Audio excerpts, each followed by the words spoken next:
Hello student, स्वागत है आप सभी का आज के इस स्पेशल सेशन में। आज बच्चे जो सेशन हम लेकर के आए हैं इसमें एक बहुत इंपॉर्टेंट चर्चा होने वाली है हरियाणा पब्लिक सर्विस कमीशन की रिसेंट वैकेंसीज के बारे में। आप सभी को पता है निशिमा मैम ने आपका एक फुल नोटिफिकेशन भी लिया था इस चीज का। ठीक है, एचपीएससी की जो अभी वैकेंसीज आई हैं और सितंबर तक जो है उसकी लास्ट डेट है फॉर्म भरने की। तो ये आप लोगों को पता चल गया होगा कि प्रोसेस क्या है एग्जाम में बैठने का। अगर आप लोग एलिजिबल हैं, योग्य हैं और अगर ये फॉर्म भरने की सोच रहे हैं तो सबसे पहले बच्चे आपको प्रोसेस जानना जरूरी है। प्रोसेस में पहले आपका प्री होगा यानी कि स्क्रीनिंग टेस्ट होगा। और पहली बार ऐसा हुआ है कि चाहे आपका नॉन टेक्निकल एग्जाम है चाहे आपके टेक्निकल एग्जाम है, हरियाणा पीएससी के द्वारा जितने भी एग्जाम हैं उन सभी का स्क्रीनिंग टेस्ट जो है साथ में करवाया जा रहा है। एग्जाम की डेट पहले से ही कंफर्म है कि 2 नवंबर को जो है आपका एग्जाम होना है। ठीक है, तो ये सब कुछ आई होप आप लोगों को पता होगा। अगर आप थोड़ा सा भी इसमें इंटरेस्टेड है, अगर आप लोगों ने ए की जो लेटेस्ट वैकेंसीज आई है उसका नोटिफिकेशन देखा है, अगर नहीं देखा है बच्चे तो पहले जाकर के आप लोगों को वो नोटिफिकेशन देखना है। ठीक है, बहुत अच्छी वैकेंसीज के साथ में जो है एचपीएससी आपके लिए एक बहुत अच्छी अपॉर्चुनिटी लेकर के आया है। लेकिन इसमें थोड़ा सा चेंज ये है कि आपको सिर्फ एक एग्जाम नहीं देना है, जैसे कि पहले आपका एक एग्जाम होता था जिसमें सिर्फ आपका टेक्निकल नॉलेज पूछा जाता था। अभी क्या है कि आपको नॉन टेक पढ़ना भी जरूरी हो गया है, क्योंकि टेक्निकल एग्जाम यानी कि जो सेकंड पेपर है उससे पहले आपको स्क्रीनिंग टेस्ट देना पड़ेगा। और स्क्रीनिंग टेस्ट के लिए जो ऑफिशियल आपको सिलेबस जारी किया गया है वो इस तरीके से है। स्क्रीनिंग टेस्ट आपकी डेट पहले से ही कंफर्म है, जैसा मैंने आपको बताया कि 2 नवंबर को। बहुत सारे और भी एग्जाम हैं, बहुत सारे और भी पोस्ट हैं जिनका स्क्रीनिंग टेस्ट आपके साथ ही कंडक्ट करवाया जाएगा। ठीक है, उसमें आपके कुछ नॉन टेक्निकल पोस्ट भी हैं। ठीक है, उनका भी जो है स्क्रीनिंग टेस्ट आपके साथ में ही होगा। तो एक तरीके से जो है जितनी भी एचपीएससी की लेटेस्ट वैकेंसीज हैं उनका एक ही जो है स्क्रीनिंग टेस्ट आपका कंडक्ट करवाया जाएगा, जो कि 2 नवंबर को होगा। ठीक है, तो यहाँ पे बच्चे जो एक कॉमन जो सिलेबस जारी किया गया है एचपीएससी की तरफ से उसे थोड़ा सा देख लेते हैं कि क्या क्या जो है यहाँ पे आपका पूछा जाना है। आपका 100 मार्क्स का क्वेश्चन पेपर होगा। ठीक है, 100 मार्क्स का क्वेश्चन पेपर होगा और इसमें सबसे पहले आपका जनरल साइंस है, फिर आपका करंट अफेयर्स है, फिर आपका हिस्ट्री है, फिर आपका इंडिया और वर्ल्ड की ज्योग्राफी है। ध्यान देना बच्चे, क्योंकि अधिकतर जो है आपके कमीशन वर्ल्ड की ज्योग्राफी नहीं पूछते हैं, लेकिन उन्होंने यहाँ पे मेंशन किया हुआ है कि इंडियन और वर्ल्ड ज्योग्राफी दोनों ही से आपके क्वेश्चन आएंगे। फिर आपका इंडियन कल्चर है, इंडियन पॉलिटी है और इंडियन इकोनॉमी है ना। मतलब वही जैसे आप बाकी अगर आप एसएससी की तैयारी करते हैं, रेलवे की तैयारी करते हैं, ठीक है, तो वहां पे भी सब्जेक्ट आपको पढ़ने पड़ते हैं। वही सब्जेक्ट बच्चे आपके सारे के सारे यहाँ पे जो है आपको पूछे जाने हैं। डिफरेंस क्या है वो मैं आगे आपको डिटेल में बताऊंगी। अगला आपका क्या है, मेंटल एबिलिटी, रीजनिंग है, एनालिटिकल एबिलिटीज है, फिर आपका बच्चे बेसिक न्यूमेरेसी है यानी कि जो मैथ्स में आपका जो नंबर सिस्टम वाला आप चैप्टर पढ़ते हैं ना, उसके बाद में डेटा इंटरप्रिटेशन है, ये भी आपको एक्स्ट्रा पढ़ना पड़ेगा। ठीक है, तो ये जो है आपके क्लास 10 लेवल के जो है पूछे जाने हैं। तो एक तरीके से यहाँ पे तो कम से कम स्पेसिफाई है कि ज्यादा नहीं पढ़ना है डिटेल में, सिर्फ क्लास 10 लेवल का जो आपका ये जो आपके टॉपिक है वही आपको प्रिपेयर करके चलना है। उसके बाद में बच्चे एक जो सबसे इंपॉर्टेंट चीज है और जो शायद इस बार एचपीएससी का एक मोटिव भी है कि हरियाणा के बच्चों को सिलेक्शन दिलाना है, इसीलिए जो है एक तो कॉमन स्क्रीनिंग टेस्ट जो है रखा गया है और दूसरा जो है हरियाणा का जीके। ठीक है, हरियाणा का जीके भी जो है आपका सिलेबस में लिखा गया है। हरियाणा के जीके का मतलब क्या है, हरियाणा की हिस्ट्री के बारे में, हरियाणा की ज्योग्राफी के बारे में, पॉलिटी के बारे में, इकोनॉमिक के बारे में, कल्चर के बारे में जो है क्वेश्चन आपको पूछे जाएंगे। ठीक है, तो ये जो है इसमें एक बहुत बड़ा चेंज किया गया है और आई होप अगर कोई बच्चा एलिजिबल होने के बाद भी इसे नहीं भरता है तो उसके पीछे एक ये रीजन हो सकता है कि हरियाणा के जीके कौन पढ़ेगा, है ना। तो ये बच्चे आप थोड़ा सा भी इसको मैं सिंप्लीफाई करूंगी तब आपको लगेगा कि इतना ज्यादा भी टफ नहीं होने वाला है जिस तरीके से हम सोच रहे हैं कि हरियाणा का जीके ना पढ़ना पड़े इसीलिए हम फॉर्म ना भरे, है ना। तो ये नहीं होना चाहिए। अभी हम चीजों को सिंप्लीफाई करते हैं। मैं आपको थोड़ा सा बताती हूँ कि क्या क्या जो है आपको यहाँ पे पढ़ना है, मतलब कितना जो है आपका वेटेज रहेगा। तो वेटेज बच्चे अगर हम ऑफिशियल नोटिफिकेशन में देखें या फिर किसी भी और एचपीएससी के सरकारी गजट में देखेंगे तो कहीं पे भी मार्क्स का डिस्ट्रीब्यूशन नहीं किया गया है, क्योंकि एग्जाम पहली बार हो रहा है। तो हमें यह भी नहीं पता है कि हम पीवाईक्यू देख करके कर ले कि अगर प्रीवियस ईयर में इतने नंबर का था तो अब भी जो है इतने नंबर का होगा। ठीक है, तो स्क्रीनिंग टेस्ट चूंकि हो ही पहली बार रहा है तो इसीलिए जो है आपका इसका अंदाजा किसी को भी नहीं है। ठीक है, तो बच्चे इसके लिए क्या किया गया है, आपको पता है कि एचपीएससी और भी जो है आपके पीसीएस लेवल के या फिर आपका लोअर पीसीएस लेवल के जो है एग्जाम करवाता है ना। ये आपको पहले से पता है। बाकी सारी स्टेट के पीएससी जैसे होते हैं वैसे ही आपका हरियाणा का जो पीएससी है वो भी इस तरीके के एग्जाम करवाता है। उसके अलावा इसके साथ में एक और ऑर्गेनाइजेशन होती है, आपको पता है एचएसएससी, है ना। हर स्टेट में जो है आपका अधीनस्थ सेवा चयन आयोग होता है, उसी तरीके से हरियाणा का भी है। अब दोनों के ही बच्चे आपके एग्जाम होते हैं, एचपीएससी भी एग्जाम करवाता है, एचएसएससी भी एग्जाम करवाता है। एचपीएससी अधिकतर जो है जो 2 टियर वाले एग्जाम है, जिसमें आपका लेवल 1 लेवल 2 का एग्जाम होता है, प्री और मेंस का, उस तरीके की एग्जाम कंडक्ट करवाता है। और एचएसएससी है वो अधिकतर जो है वनडे एग्जाम कंडक्ट करवाता है। लेकिन दोनों के जो क्वेश्चन पेपर आते हैं, खास करके नॉन-टेक की अगर हम बात करें, तो उसमें बच्चे आपका जो 100 मार्क्स है, जो 100 मार्क्स का जो क्वेश्चन पेपर है, वो कहीं ना कहीं जो है आपका सिमिलर रहता है। बस जो नंबर क्वेश्चन का जो पैटर्न है, जो प्रश्न पूछे जाने की जो प्रश्नों की जो प्रकृति होती है, वो बस आपकी चेंज होती है, बाकी पैटर्न जो है या फिर मार्क्स डिस्ट्रीब्यूशन जो है आपका लगभग सिमिलर रहता है। ठीक है, अब इसी के आधार पर बच्चे हम पीसीएस लेवल पे तो नहीं जाएंगे, लेकिन जो आपका लोअर पीसीएस लेवल का एग्जाम होता है ना, एसडीओ लेवल का जो आपका एग्जाम होता है उसकी बात करें, जैसे आपका नायब तहसीलदार का एग्जाम होता है उसकी बात करें, तो इस लेवल पे जो आपके अभी तक के एग्जाम हुए हैं उसी को आधार मानते हुए, और थोड़ा सा एचएसएससी का जो पैटर्न है उसको जो है आपका आधार मानते हुए, ये बच्चे आपका एक बेसिक कह सकते हैं कि हमने ये गैस किया है कि इतने इतने नंबर का जो है आपका ये पोर्शन रह सकता है। ठीक है, अगर हम बात करें सबसे पहले सबसे ज्यादा जो वेटेज होगा वो होगा आपका जीके का। ठीक है, सबसे ज्यादा जो वेटेज होगा वो जीके का होगा, और जीके में आपका करंट अफेयर्स हो गया 10 से 15 क्वेश्चन। ठीक है, इंडियन कल्चर, पॉलिटी, इकोनॉमिक्स, ये आपका 15 से 20 क्वेश्चन। ठीक है, वर्ल्ड ज्योग्राफी, इंडियन ज्योग्राफी 5 से 10 क्वेश्चन, हिस्ट्री ऑफ इंडिया 5 से 10 क्वेश्चन। तो इस तरीके से जो है आपका जीके का वेटेज सबसे ज्यादा रहेगा। और ये सिर्फ हरियाणा की बात नहीं है बच्चे, बाकी स्टेट में भी अगर आप लोग देखेंगे है ना, तो ये पोर्शन हमेशा ही जो है जीके का सबसे ज्यादा रखा जाता है। उसके बाद में सेकंड नंबर पे जो आपका इंपॉर्टेंट पोर्शन आता है, जिससे आप सभी लोग डरे हुए हैं, वो है आपका हरियाणा का जीके। हरियाणा का जीके अगर इसका बच्चे वैसे कॉमन जो एजम्पशन है या फिर एक तरीके से हमने जो गेस किया है, वो बच्चे 20 to 25% है कि 20 से 25 क्वेश्चन जो है यहां से आएंगे, लेकिन ये ज्यादा भी हो सकता है, कम नहीं होगा लेकिन ज्यादा हो सकता है। ठीक है, 30 क्वेश्चन आ सकते हैं, 35 आ सकते हैं, लेकिन जो बेसिक या फिर कॉमन जो आपका एजम्पशन रखा गया है वो है आपके कि 20 से 25 क्वेश्चन जो है आपके यहाँ से आपको देखने को मिलेंगे। ठीक है, तो इसको आपका उतना ही आपको एक तरीके से कह सकते हैं कि इतना ही इंपॉर्टेंस आपको देना है। जब आप तैयारी करें तो सबसे पहले तो जीके पे फोकस करना। ठीक है, उसके बाद में जो है आपका हरियाणा का जो जीके है ना, उस पे फोकस करना। उसके बाद में आता है हमारा रीजनिंग की बात करें, बेसिक न्यूमेरिकल की बात करें, डाटा इंटरप्रिटेशन की बात करें, तो इस तरीके से जो है 5-10 क्वेश्चन जो है यहाँ से आपको देखने को मिलेंगे। मतलब टोटल जो है आपका 10 से 15 क्वेश्चन, 10 से 15 क्वेश्चन जो है आपको इन तीनों ही सब्जेक्ट से जो है मिला करके पूछे जाने हैं।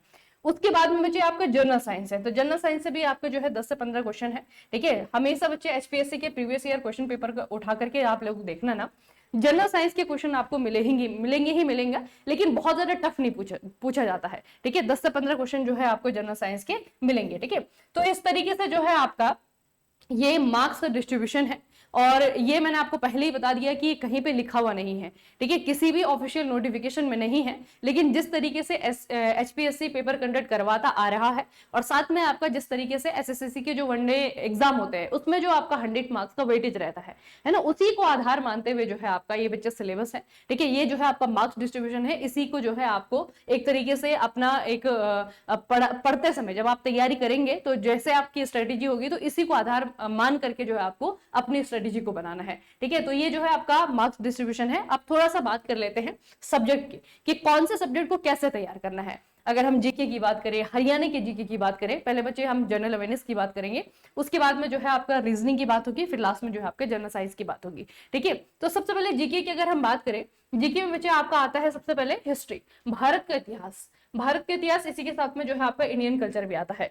तो ये जो लाइंस यहाँ पे लिखी हुई ना, ये ऑफिशियल गजट है एचपीएससी का, जिस तरीके से उसने हिस्ट्री को डिफाइन किया हुआ है। अगर इसकी डेफिनेशन में आप लोग देखेंगे तो सबसे ज्यादा जो फोकस किया गया है वो है आपका मॉडर्न हिस्ट्री पे। ठीक है, आधुनिक भारत, यहाँ पे देखिए middle of the 19th century, उसके नीचे देखिए freedom movement and the social reforms, है ना। मतलब जितने भी इवेंट यहाँ पे लिखे हुए हैं वो सारे के सारे आधुनिक भारत के हैं। इसका मतलब क्या है कि हमें मॉडर्न इंडिया पे, मॉडर्न इंडिया की जो हिस्ट्री है उस पे सबसे ज्यादा फोकस करना है, उसी के टॉपिक पे जो है सबसे ज्यादा फोकस करना है। इनसे ऐसा नहीं कि मिडिवल अगर आपने पढ़ा हुआ है तो वहां से नहीं पूछे जाएंगे ना, 1-2 क्वेश्चन वहां से आ सकता है, लेकिन जहां पे 5 और 10 क्वेश्चन जो है अगर हिस्ट्री से पूछे जाने हैं तो ज्यादातर क्वेश्चन जो है आपके मॉडर्न हिस्ट्री से होंगे। ठीक है, तो ये बच्चे आपका इनका ऑफिशियल गजट, जो बाकी एचपीएससी के प्री के लिए एग्जाम के लिए जो उनका सिलेबस होता है ना, वही जो है आपका ये है, उसी के आधार पर जो है आपका क्वेश्चन पूछेगा, क्योंकि सिर्फ पेपर पहली बार हो रहा है। ऐसा नहीं कि एचपीएससी का जन्म अभी हुआ है ना, एचपीएससी तो पहले से एग्जाम करवाता आ रहा है, तो वो उसी पैटर्न पे आपका क्वेश्चन पूछेगी जैसे उसका पहले चलता था, है ना। तो उसी के हिसाब से बच्चे आपको क्वेश्चन उसी के हिसाब से जो है सिलेबस में आपको बता रही हूँ, ठीक है। तो मॉडर्न हिस्ट्री पे आपको सबसे ज्यादा फोकस करना है, उसके बाद में ज्योग्राफी ऑफ इंडिया है, और उसके बाद में आपका इंडियन पॉलिटी है। तो ज्योग्राफी ऑफ इंडिया के साथ में सबसे ज्यादा बच्चे आपको जो फोकस करना है वो है आपका फिजिकल ज्योग्राफी, ठीक है, क्योंकि यहीं से जो है सबसे ज्यादा क्वेश्चन पूछे जाते हैं। फिजिकल ज्योग्राफी भारत का जो भौगोलिक संरचना है उसके बारे में, वहां पे जो है आपका नदी हो गई इसके बारे में, है ना। और उसमें जब आप पर्वत श्रृंखलाओं के बारे में पढ़ेंगे, हिमालय के बारे में पढ़ेंगे, तो हिमालय में जो है आपका पासेस हो गए, वहां से एक एक नंबर के क्वेश्चन पूछे जाते हैं। तो सबसे ज्यादा फोकस किया जाएगा आपका फिजिकल ज्योग्राफी पे। उसके बाद में बच्चे आपका फिजिकल ज्योग्राफी के साथ में एक आपका टॉपिक आता है एग्रीकल्चर, है ना। अब ये भारत में जो कृषि है, भारत की कृषि, ये दो जगह आपको पढ़ने को मिलेगी, एक तो आप ज्योग्राफी में पढ़ेंगे, एक इसी टॉपिक को जो है आप इकोनॉमिक्स में पढ़ेंगे। तो दोनों ही जगह जो है इस टॉपिक को, दोनों जगह से जो भी पॉइंट होते हैं दोनों जगह से कॉमन, उनको जो है एक ही जगह आपको पढ़ना है। तो एग्रीकल्चर बहुत इंपॉर्टेंट टॉपिक है, एचपीएससी के प्रीवियस जो क्वेश्चन पेपर है वहां पे आप लोग देखना एग्रीकल्चर का, चाहे वो ज्योग्राफिक पॉइंट ऑफ व्यू से हो चाहे वो इकोनॉमिक पॉइंट ऑफ व्यू से हो, यहाँ से क्वेश्चन आपके आते हैं, ठीक है। तो फिजिकल ज्योग्राफी पे, इंडियन ज्योग्राफी में यहाँ पे आपको सबसे ज्यादा फोकस करना है। उसके बाद में बच्चे आपका एग्रीकल्चर है। उसके बाद में आते हैं हम इंडियन पॉलिटी पे। इंडियन पॉलिटी में बच्चे आपका क्या है, पंचायती राज सिस्टम, जो हर, चाहे आप हरियाणा देखें, उत्तराखंड देखें, उत्तर प्रदेश देखें, राजस्थान देख लें, है ना, किसी भी एग्जाम की अगर हम एग्जाम लेवल प्रिपरेशन करवाते हैं, सबसे इंपॉर्टेंट जो टॉपिक है आपका वो है पंचायती राज सोशल सिस्टम, ठीक है। ये जो है बच्चे आपका टॉपिक है जो आपको बिल्कुल छोड़ना नहीं है। इंडियन पॉलिटी में सबसे पहले यही पढ़ना है, और उसके बाद में आपका संविधान किस तरीके से बना है ना, संविधान का जो निर्माण है, ये वाला चैप्टर सबसे पहला चैप्टर होता है हर जगह, तो ये जो है आपको पढ़ लेना है। और कुछ टॉपिक आपके एवरग्रीन है, आप कहीं भी किसी भी एग्जाम के लिए पॉलिटी अगर पढ़ रहे हैं तो वो आपको पढ़ने ही पढ़ने होते हैं। आपका फंडामेंटल राइट है, आपका फंडामेंटल ड्यूटी है, आपका डीपीएसपी है ना, ये कुछ ऐसे टॉपिक हैं जो आपको पढ़ने ही पढ़ने हैं।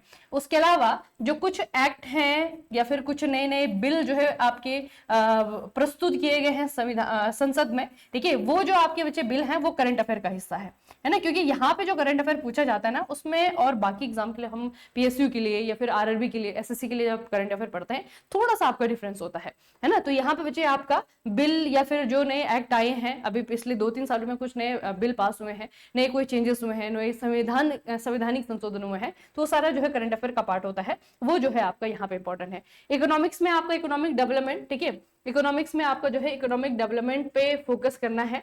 मतलब कि कौन कौन सी चीजें, एक तो बच्चे 5 ईयर प्लान है, ठीक है, 5 ईयर प्लान एवरग्रीन टॉपिक है ये हर प्रकार के पीएससी का, ठीक है, हर स्टेट के पीएससी का, तो ये एवरग्रीन टॉपिक है, इस पे जो है सबसे ज्यादा फोकस करना है 5 ईयर प्लान पे। एग्रीकल्चर मैंने आपको यहाँ पे बता दिया। कुछ जो आपके जनरल टॉपिक होते हैं जैसे कि अनएम्प्लॉयमेंट, अब अनएम्प्लॉयमेंट हरियाणा के लिए थोड़ा सा ज्यादा इंपॉर्टेंट है। आपको पता है कि अनएम्प्लॉयमेंट रेट अभी जो है सबसे ज्यादा यहाँ पे हरियाणा में है ना। तो अनएम्प्लॉयमेंट हो गया आपका, पॉवर्टी हो गया आपका, है ना। ये जो है आपके कुछ टॉपिक होते हैं। आपका बैंकिंग सिस्टम, भारत का जो बैंकिंग सिस्टम है उसमें भी आपका जो रिजर्व बैंक ऑफ इंडिया है इस पे जो है सबसे ज्यादा फोकस करना है, ठीक है। तो ये जो है बच्चे आपके कुछ टॉपिक हैं, जब आप ये पढ़ेंगे, इंडियन पॉलिटी पढ़ते हैं, ज्योग्राफी पढ़ते हैं, वर्ल्ड ज्योग्राफी पढ़ते हैं, तो ये कुछ टॉपिक हैं आपके जिन पे सबसे ज्यादा फोकस करना है। और जब एचपीएससी के क्वेश्चन पेपर आप लोग देखेंगे, है ना, तो उसके आधार पे जो है बाकी सारे टॉपिक भी आपके निकल करके आते हैं, जो कि इन्हीं में से जो है आपका क्वेश्चन आता है, और ये इस एग्जाम के लिए भी आपके इंपॉर्टेंट होंगे। उसके बाद में करंट अफेयर का अगर आप लोग देखेंगे तो इतना बड़ा सा जो है इन्होंने सिलेबस लिखा हुआ है, लेकिन इतने बड़े सिलेबस को थोड़ा सा ब्रेक डाउन करेंगे, क्या क्या जो है आपका इंपॉर्टेंट है। जैसे मैंने आपको कहा कि इसका करंट अफेयर, और बाकी अगर हम पीएसयू एसएससी आरआरबी लेवल का करंट अफेयर होता है तो वो बच्चे अधिकतर जो है वन लाइनर होता है ना, वन लाइनर करंट अफेयर यहाँ पे होता है। यहाँ पे थोड़ा सा कॉन्सेप्ट वाली जो चीजें हैं वो आपको ज्यादा पूछी जाती हैं। जैसे कि करंट अफेयर में जो इकोनॉमिक डेवलपमेंट है, ठीक है, उससे रिलेटेड आपके क्वेश्चन पूछे जाएंगे। जैसे कि नीति आयोग की पॉलिसीज है ना, नीति आयोग हो गया आपका, नीति आयोग की पॉलिसीज है, या फिर सेंट्रल गवर्नमेंट की, सेंट्रल गवर्नमेंट कोई स्कीम लेकर के आई है, या फिर स्टेट गवर्नमेंट किसी प्रकार का कोई योजना पे काम कर रही है, ठीक है। तो इस तरीके की चीजों पे ज्यादा फोकस रहता है, यहाँ से क्वेश्चन ज्यादा आता है। उसके बाद में सेकंड है आपका पॉलिटी पे करंट अफेयर में यहाँ पे ज्यादा क्वेश्चन बनते हैं पॉलिटी में, जैसे कि कोई बिल आपका इंट्रोड्यूस किया गया है। और अगर हम यहाँ पे बात करें करंट अफेयर की, तो करंट अफेयर में क्या पढ़ना है उससे ज्यादा इंपॉर्टेंट होता है कि कितना पढ़ना है। तो पिछले 1 साल का बच्चे करंट अफेयर जो है आपको पढ़ना है, उसे तैयार आपको करना है, ठीक है। और अगर पॉलिटी को देखेंगे करंट अफेयर में, तो एक से पहले का भी, मतलब पिछले 2 साल में, क्योंकि संसद का सत्र साल में 3 ही बार होता है, 3 ही बार जो है कोई बिल आ सकता है, उसे पास किया जा सकता है ना। तो पिछले 2 साल में जो नए नए बिल आए होंगे, नए नए संवैधानिक संशोधन हुए हैं, वो सारी की सारी चीजें जो है आपको पढ़नी है, क्योंकि उसके लिए वो आपके इंपॉर्टेंट है। एचपीएससी एक क्वेश्चन ऐसा जरूर देता है जो कि पॉलिटी से रिलेटेड होता है और करंट से रिलेटेड होता है, ठीक है। तो पॉलिटी का जो करंट अफेयर है वो आपको तैयार करना है। बाकी जो आपकी छोटी चीजें होती हैं, जैसे कि अपॉइंटमेंट हो गया, स्पोर्ट हो गया, अवार्ड हो गया, वो तो खैर बनता ही है, क्योंकि वहां से आपके कुछ इंपॉर्टेंट नेशनल लेवल का है ना। इसमें आपका क्या है बच्चे कि ये थोड़ा सा इसमें राहत है आपके लिए कि हरियाणा से रिलेटेड हरियाणा की स्कीम तो पूछी जा सकती है, लेकिन करंट अफेयर जो है स्पेसिफिकली हरियाणा के बारे में आपको पढ़ने की जरूरत नहीं है। ज्यादा जो करंट अफेयर पूछा जाएगा वो नेशनल लेवल का जो है करंट अफेयर आपको पूछा जाएगा, ठीक है। तो इस तरीके से जो है करंट अफेयर के टॉपिक आपको तैयार करने हैं। उसके बाद हम बात करते हैं, सबसे इंपॉर्टेंट वो है आपका हरियाणा का जीके। हरियाणा का जीके कितना पढ़ना है, कैसे पढ़ना है, इन्होंने तो बहुत आराम से लिख दिया कि हिस्ट्री, इकोनॉमिक, पॉलिटी, है ना। अब इसके लिए क्या है बच्चे, अगर आप इसे डिटेल में पढ़ेंगे तो डिटेल में पढ़ने के लिए तो किताब आपके मार्केट में जैसे एक हरियाणा दिग्गज नाम से बुक होती है ना, वो है, लेकिन वो आपका HSSC के लिए या फिर HPSC के प्री मेंस दोनों एग्जाम के लिए, इस तरीके के एग्जाम के लिए ज्यादा इंपॉर्टेंट होती है, और वो आप पढ़ भी लेते अगर आपके पास में समय होता है ना। तो अभी जितना समय हमारे पास में है और जितना सिलेबस हमारे पास में है, और हमें प्रीज भी और मेंस की भी तैयारी करनी है, तो उसके अकॉर्डिंग, उस चीज को देखते हुए, समय की कमी को देखते हुए आपको किस तरीके से हरियाणा का जीके पढ़ना है। तो बच्चे आपको ये जो मैंने आपको 2 कमीशन बताए हैं, चाहे आपका HSSC है, चाहे आपका HPSC है, दोनों के जितने भी क्वेश्चन पेपर हैं इससे पहले पिछले 5 सालों में, ठीक है, जितने भी क्वेश्चन पेपर हैं सारे आपके सॉल्व होने चाहिए। और जब आप क्वेश्चन पेपर सॉल्व करते हैं तो क्वेश्चन के नीचे जो है 4 ऑप्शन होते हैं, चारों ऑप्शन को डिटेल में आपको पता होना चाहिए कि ये क्या चीज है। और इसके अलावा एक्सप्लेनेशन, जब आप आंसर पढ़े तो आंसर का एक्सप्लेनेशन भी पढ़े, ठीक है। तो सबसे पहले तो बच्चे यही काम आपको करना है। उसके बाद में जो है आपका हरियाणा के जीके में हरियाणा का इंट्रोडक्शन कि स्टेट जो है आपका क्या है। जब आप ये चैप्टर पढ़ते हैं, हरियाणा के इंट्रोडक्शन के बारे में पढ़ते हैं, उसके बाद में आपको पता चलता है कि हरियाणा के लिए क्या इंपॉर्टेंट है और हरियाणा क्यों हमारे देश में जाना जाता है ना। अलग अलग वजहों से जो है कोई ना कोई स्टेट जाना जाता है। जैसे हम छत्तीसगढ़, झारखंड की बात करें तो जब इन राज्यों का नाम आता है दिमाग में, तो एक ही सबसे पहले जो एक इमेज बनती है स्टेट की, वो होता है कि मिनरल्स बहुत ज्यादा है यहाँ पे, है ना। उसी तरीके से हरियाणा की अगर हम बात करें, एग्रीकल्चर के लिए जाना जाता है ना। स्पोर्ट्स जो है यहाँ पे बहुत ज्यादा प्रमोट होता है, उसके लिए जाना जाता है। तो कुछ स्पेसिफिक हर स्टेट की जो है अपनी पहचान होती है, उसके हिसाब से जो है वहां पे आपको उसका जो जीके है वो पढ़ना है, ठीक है। हरियाणा जीके बचे आपका। उसके बाद में आपको पढ़ना शुरू करना है सबसे पहले पिछले 5 साल के जो पेपर हैं, चाहे आपका HSSC का है या फिर आपके HPSC का है, जहां जहां पे हरियाणा के क्वेश्चन जो पूछे गए हैं, वो सारी की सारी चीजें जो है आपको पता होनी चाहिए कि इस तरीके से क्वेश्चन पूछा जाता है हरियाणा के बारे में, ठीक है। उसके बाद में जो बेसिक है, बेसिक गाइड आती है, बहुत सारे प्रकार की गाइड आती है, बहुत सारे प्रकार के जो है आपके सामग्री होंगे हरियाणा के बारे में, है ना। ऑनलाइन भी है, ऑफलाइन भी है, वो जो है आप बाद में पढ़ सकते हैं। लेकिन पहले आपका जो गिवन टाइम है उसमें बच्चे आपको यही करना है, पिछले 5 साल के जो क्वेश्चन पेपर हैं उनको जो है आपको तैयार करना है अपना, ठीक है। तो यहाँ पे जीके और हरियाणा का जीके दोनों को ही मैंने आपको इस तरीके से, अब उन्होंने जो सिलेबस दिया हुआ है उसमें तो बच्चे आपका ज्यादा नहीं है, उसे हम डिस्क्राइब नहीं कर सकते हैं कि कैसे जो है आपका यहाँ पे कुछ टॉपिक दिए हो तो तभी पढ़ लिया जाए, कोई टॉपिक नहीं है, सिर्फ इस तरीके से लिखा गया है। तो सब कुछ जो है अभी इसका जो एक्सप्लेनेशन है वो हमारे ऊपर है, हम किस तरीके से करते हैं ना। तो हम HPSC के प्रीवियस ईयर क्वेश्चन को देखते हुए, जैसे वो क्वेश्चन पेपर बनाता है उसी को देखते हुए बच्चे आपका एक्सप्लेनेशन आपके सामने लाए हैं। इस तरीके से जो है आपको अपनी तैयारी करनी है, ठीक है। और उसके बाद में जो सेकेंड वेटेज आता है वो है आपका रीजनिंग का और मैथ्स का, ठीक है। तो अब जो है अतुल सर आपके सामने आएंगे, आपको बताएंगे कि अगर आप लोग इस फॉर्म को भरने के इच्छुक हैं, और इच्छुक होना भी चाहिए क्योंकि इतनी सारी वैकेंसीज बच्चे बार बार नहीं आती हैं, है ना, बार बार वैकेंसीज नहीं आती हैं। मेंस का नाम सुन करके तो आधी जनसंख्या आउट हो गई होगी कि मेंस भी लिखना पड़ेगा, है ना। तो वो जो है आपको, अगर आप इच्छा रखते हैं तो सिर्फ इसलिए कि हरियाणा का जीके पढ़ना पड़ेगा इसलिए बच्चे आउट मत हो जाएगा, आराम से जो है आपका हो जाएगा, है ना। हरियाणा का जीके जो है पढ़ लेंगे आप लोग, इतना भी कोई हार्ड नहीं है। वही जब आप नेशनल, अगर आप हिस्ट्री के 1-2 टॉपिक उठा करके देखेंगे, हरियाणा की हिस्ट्री के देखेंगे, तो वहां पे जैसे हमने इंडस वैली सिविलाइजेशन हम इंडिया की जीके में पढ़ते हैं, वही चीज जो है आपको वहां पे पढ़नी है। थोड़ा सा स्पेसिफिक वहां पे हो जाता है स्टेट के बारे में, ठीक है। और बेसिक ही आपको रखना है। सबसे पहले आपको क्वेश्चन का नेचर पता लग जाएगा अगर आप पिछले 5 साल के क्वेश्चन पेपर पर कर लेंगे, है ना, जो भी क्वेश्चन आपके हरियाणा के पूछे जाते हैं अगर वो कर लेंगे तो आपको एक तरीके से आइडिया आ जाएगा कि कितना मुझे पढ़ना है किताब से, कितना मुझे रहने देना है। तो पहले वो कर लेना, उसके बाद में बहुत आसान जो है आपकी आगे की जर्नी हो जाएगी। ठीक है, चलिए तो आज जो है अतुल सर आपके सामने आएंगे और रीजनिंग और मैथ्स का सिलेबस जो है आपके साथ में यहाँ पे डिस्कस करेंगे।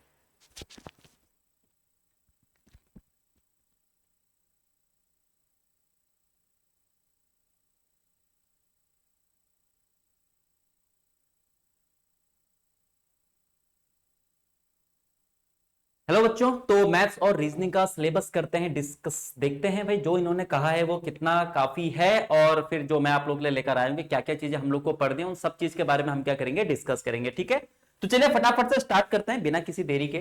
तो सबसे पहले जान लेते हैं स्क्रीनिंग टेस्ट के बारे में, क्या होगा, कैसे होगा, कितने मार्क्स का होगा, हर एक चीज के बारे में बात करेंगे। Total number of MCQs and MCQs की फॉर्म में आपके पास पूछे जाएंगे। टोटल नंबर ऑफ क्वेश्चन आपके पास 100 होंगे, हर एक क्वेश्चन 1 मार्क्स का होगा, तो टोटल मार्क्स कितने होंगे, 100 होंगे। टाइम जो आपको मिलेगा इस पूरे पेपर को करने के लिए, स्क्रीनिंग टेस्ट जो है हमारा, उसमें आपको मिलेंगे 2 घंटे यानी 120 मिनट। तो 120 मिनट में आपको क्या करने पड़ेंगे, 100 क्वेश्चन करने पड़ेंगे। बाकी क्या कह रहा है, each question will have 5 option, 5 option होंगे। The fifth option will be meant for a situation where a candidate intends to leave the question unattempted. ठीक है, 1/4 मार्क्स नेगेटिव मार्किंग भी है इसमें, आपके 1/4 मार्क्स काट दिए जाएंगे। 1 मार्क्स का प्रत्येक क्वेश्चन है, तो 0.25 हर एक गलत क्वेश्चन पर आप लोगों का काट दिया जाएगा। ठीक है, नंबर ऑफ क्वेश्चन 100, टाइम आपको 120 मिलेगा। ठीक है, हर क्वेश्चन सेम मार्क्स का है, 0.25 की क्या है, नेगेटिव मार्किंग है। बाकी आपके पास लिखा हुआ in case a candidate neither attempts a question nor darken the fifth option bubble then 1/4 mark will be deducted for each such question. अच्छा, अब ये भी ध्यान रखना, ये भी ध्यान रखना, in case a candidate neither attempts a question nor darken the fifth option या बबल जो भी है, then 1/4 mark will be deduct for each such question. ठीक है, ये भी बढ़िया बात कर रखी है इन्होंने। The medium of exam will be English and Hindi, तो इन्हीं दो में कराया जाएगा, इंग्लिश और हिंदी मीडियम में। A candidate will have to secure a minimum of 25% marks to clear the screening test. तो स्क्रीनिंग टेस्ट क्लियर करने के लिए मिनिमम आपके मार्क्स कितने हैं, 25% है। Candidates 4 times the number of advertised post along with bracketed candidates if any, तो ये तो आपके पास लिखा हुआ है कि भाई आपके पास नंबर ऑफ कैंडिडेट्स कितने बुलाए जाएंगे। The marks obtained by the candidate in the screening test will not be conducted counted for final selection. ठीक है, तो ध्यान रखना ये जो आपके पास स्क्रीनिंग टेस्ट होगा, 100 में से 100 नंबर अगर आप लाते हो तो ये कहीं पर काउंट नहीं होंगे, मतलब सिर्फ और सिर्फ क्या करना है, आप लोगों को क्वालिफाई करना है।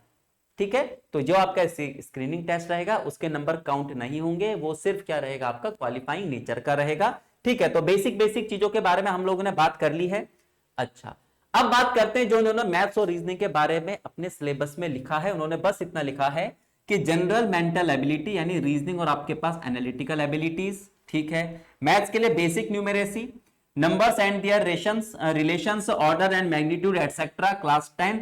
और डीआई की अगर हम बात करते हैं तो चार्ट आपके पास, ग्राफ हो गया, टेबल हो गया, डेटा सफिशिएंसी एटसेट्रा, ये भी आपके पास क्लास 10 का, मतलब सिंपल सा वो कह रहे हैं क्लास 10 में आपके पास जो भी आता है मैथ्स रीजनिंग में वो सारा का सारा पूछा जाएगा। तो जो भी इस एग्जाम में आपके मैथ्स और रीजनिंग पूछी जाएगी उसका लेवल क्या रहेगा, क्लास 10 तक का रहेगा। ठीक है, सिर्फ इतना ही लिखा हुआ है। तो अब इसको डिकोड करते हैं, देखते हैं मैथ्स में कौन कौन से चैप्टर मोस्ट इंपॉर्टेंट है और रीजनिंग में कौन कौन से चैप्टर मोस्ट इंपॉर्टेंट है। ठीक है, तो सबसे पहले बात करते हैं मैथ्स की। तो नंबर्स के बारे में उन्होंने कहा था, number system, BODMAS, decimal fractions, square root, cube roots, LCM, HCF, problem on age, ratio, proportion, percentage, time in work, time in distance, train, simple interest, compound interest, profit and loss, average हो गया, mensuration हो गया, data interpretation, जिसके बारे में साफ साफ इन्होंने लिखा हुआ है। तो ये आपके पास है मोस्ट इंपॉर्टेंट चैप्टर्स, इन्हीं चैप्टर्स में से आपके क्वेश्चन बन सकते हैं। ये सारे के सारे आपके पास 10th लेवल के हैं, तो मोस्ट इंपॉर्टेंट चैप्टर यही है मैथ्स के, यहीं से आपके क्वेश्चन बनेंगे। ठीक है, तो ये हमने मैथ्स की बात करी, बाकी बहुत कुछ बताने के लिए है नहीं। चीजों को पढ़ना अच्छे से पड़ेगा क्योंकि अच्छे लेवल के क्वेश्चन यहाँ पर बनते हैं। कुछ क्वेश्चन आपके पास घुमा दिए जाते हैं, तो सिर्फ रट के काम नहीं चलने वाला है, आपको क्या करना है, चीजों को समझना भी है। मैथ्स तो खेल ही समझने का है ना, कितने अच्छे तरीके से आप चीजों को समझते हो उसी तरीके से आप क्या कर सकते हो, क्वेश्चन को सॉल्व कर सकते हो। तो ये है आपके पास मैथ्स के चैप्टर्स जिसको आप लोगों ने कवर करना है। ठीक है, सारे के सारे चैप्टर्स यहाँ पर लिखे हुए हैं, ये मोस्ट इंपॉर्टेंट चैप्टर्स हैं। तो मैथ्स के बारे में हम लोगों ने बात करी। अब बात करते हैं रीजनिंग के बारे में कि रीजनिंग में कौन कौन से चैप्टर्स आप लोगों को पढ़ने हैं। आप लोगों ने एनालॉजी पढ़ना है, क्लासिफिकेशन पढ़ना है, अल्फाबेटिकल है, नंबर सीरीज पढ़ना है, कोडिंग डिकोडिंग है, मैथमेटिकल ऑपरेशन है, रिलेशनशिप है यानी ब्लड रिलेशन आपका है, डायरेक्शन हो गया, क्लॉक कैलेंडर हो गया, सिलोगिज्म हो गया, वेन डायग्राम हो गया, डिसीजन मेकिंग, डिसीजन से रिलेट करते हुए चाहे वो आपके पास अजम्पशन हो, चाहे कंक्लूजन हो, चाहे आपके पास कॉज एंड इफेक्ट हो, ये सारे के सारे आप लोगों को पढ़ना है। एनालिटिकल रीजनिंग आप लोगों ने पढ़नी है, ठीक है, चाहे जैसे पजल टेस्ट वगैरह हो गया, आपके पास सिटिंग अरेंजमेंट टाइप हो गया, ये सारी की सारी चीजें। और साथ ही साथ आपका नॉन वर्बल का पोर्शन, नॉन वर्बल के पोर्शन की अगर हम बात करें तो भाई आपको पेपर कटिंग, पेपर फोल्डिंग, ठीक है, पेपर कटिंग, पेपर फोल्डिंग हो गया आपके पास, मिरर इमेज, वाटर इमेज हो गया, मिसिंग पार्ट हो गया, ठीक है, और एम्बेडेड हो गया। मोस्ट इंपॉर्टेंट आपके यही है। तो नॉन वर्बल हम उसे कहते हैं, देखो दो ही पोर्शन होते हैं रीजनिंग के, एक वर्बल होता है, एक नॉन वर्बल होता है, ठीक है। वर्बल इसका मतलब जहां पर भी आपकी लैंग्वेज यूज होती है वो सारे के सारे वर्बल में आते हैं। नॉन वर्बल का मतलब क्या होता है, जो डायग्राम बेस होते हैं, ठीक है, जहां पर आपके पास डायग्राम में पूछे जाते हैं सारे के सारे क्वेश्चन, ठीक है। तो ये सारे के सारे आपके पास मोस्ट इंपॉर्टेंट चैप्टर्स हैं। तो हम लोगों ने इन सारे चैप्टर्स को अच्छे से पढ़ना, भाई पेपर में अगर अच्छा करना है तो हर एक चीज को आपको लेकर चलना पड़ेगा, है ना। सिलेबस आपको पता होना चाहिए, इतना ज्यादा डिटेल में उन्होंने लिखा नहीं है, बस उन्होंने इतना लिखा है, लेकिन भाई हमें ये सारी की सारी चीजें क्या करनी पड़ेंगी, कवर करनी पड़ेंगी, ठीक है। तो ये हम लोगों ने बात करी मैथ्स और रीजनिंग के बारे में। अब अतेंद्र सर आएंगे, ठीक है, वो आप लोग को बताएंगे साइंस के बारे में। चलिए मैं सर को बुलाता हूं।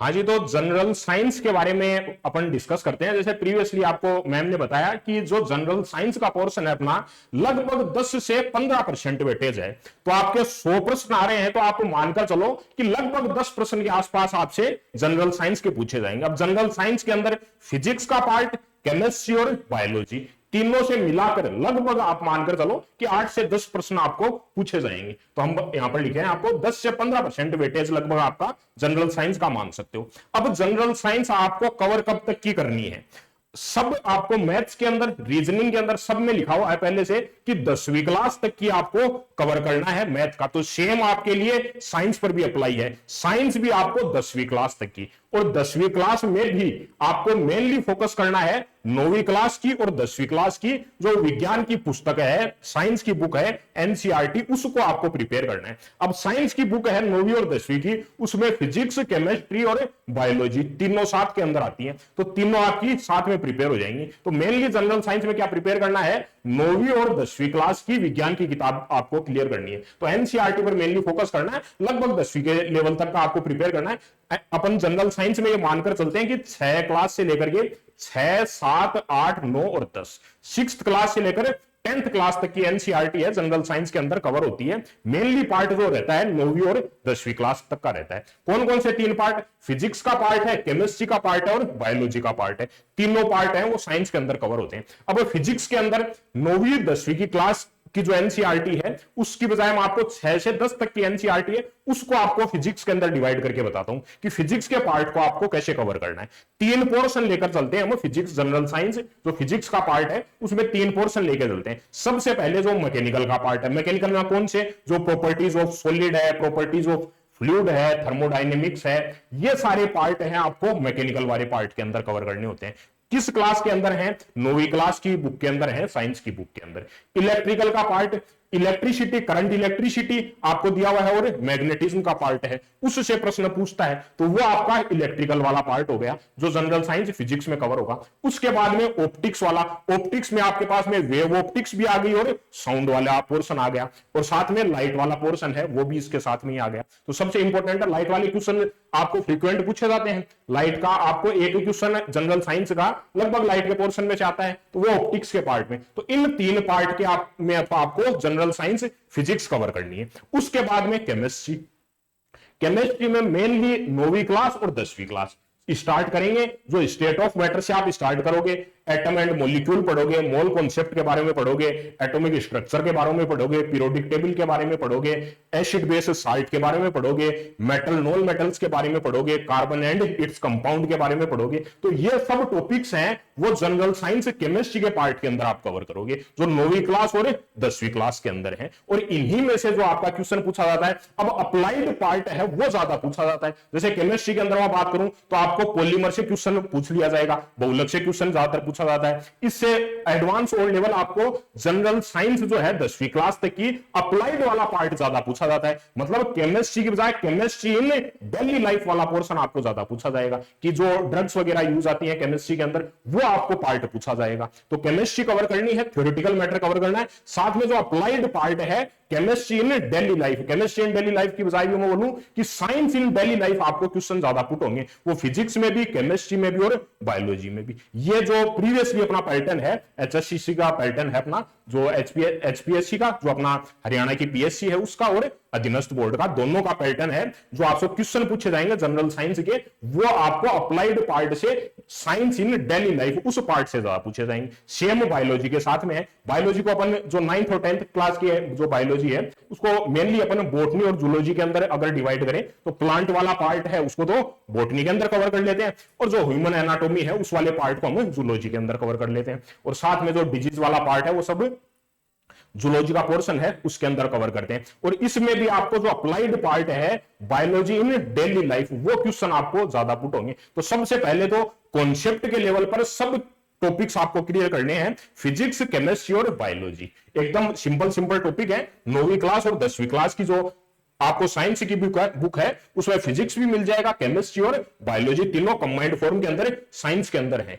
इसके बाद में मैंने लिखा है जनरल साइंस जो है आपको डेली लाइफ के अंदर जो यूज है, chemistry in daily life, physics in daily life और biology in daily life. That means आपको सबसे पहले तो कॉन्सेप्ट पढ़ने हैं। कॉन्सेप्ट कौन कौन से टॉपिक के, जो मैंने आपको फिजिक्स के टॉपिक बताए, केमिस्ट्री और बायोलॉजी कहां से टॉपिक आएंगे, 9वीं और 10वीं क्लास की साइंस की बुक है उससे आपको पूरे टॉपिक कवर करने। उसके बाद में एप्लीकेशन वाला पार्ट है, उससे सबसे ज्यादा क्वेश्चन पुट करता है, वो आपको मेन फोकस रखना है। सबसे पहले आप जैसे लाइट वाला पार्ट क्लियर कर रहे हो, सिंपल मैं आपको एग्जांपल देके बताऊं। जैसे आपको पूछ लेगा पॉलीमर के अंदर बेकेलाइट, अब मैं कोई एक एग्जांपल दूं कि अप्लाइड वाला पार्ट कैसे कवर करना है। आपको पूछ लेगा कि बेकेलाइट का फॉर्मेशन किससे होता है, कौन कौन से मोनोमर हैं जिनसे मिलकर के बाद में बेकेलाइट का फॉर्मेशन होता है। एक क्वेश्चन ये है कॉन्सेप्ट के बेस पर। बेकेलाइट का यूज कहां पर आता है, वो अप्लाइड वाला पार्ट है। तो अप्लाइड वाले पार्ट से आपको क्वेश्चन फ्रीक्वेंट पुट किए जाएंगे। आप लगभग मानकर चलना कि आपको मैं बोल रहा हूं कि 10% वेटेज है, तो लगभग 6 से 7 क्वेश्चन है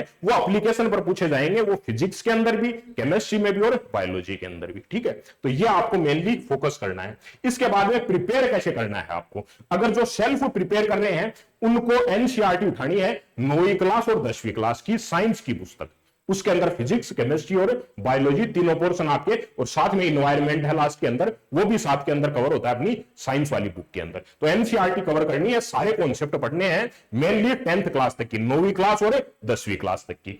उसको थ्योरेटिकल मैटर कवर करना है, सारे कॉन्सेप्ट कवर करने हैं। उसके बाद में जो पीएससी है अपनी स्टेट पीएससी है और जो SSSC अधीनस्थ बोर्ड है, दोनों के आपके जो पहले क्वेश्चन पूछे गए हैं उन क्वेश्चन को प्रैक्टिस करनी है। वो आपके पास में थोड़ा बहुत ट्विस्ट करके या फिर उसी फॉर्म के अंदर डायरेक्ट क्वेश्चन आपको पुट होंगे। ठीक है, तो अप्लाइड वाले पार्ट पर सबसे ज्यादा क्वेश्चन पुट होंगे। तो जो सेल्फ प्रिपेयर करेंगे, अभी 2 महीने का टाइम है आपके पास में, सफिशिएंट टाइम है।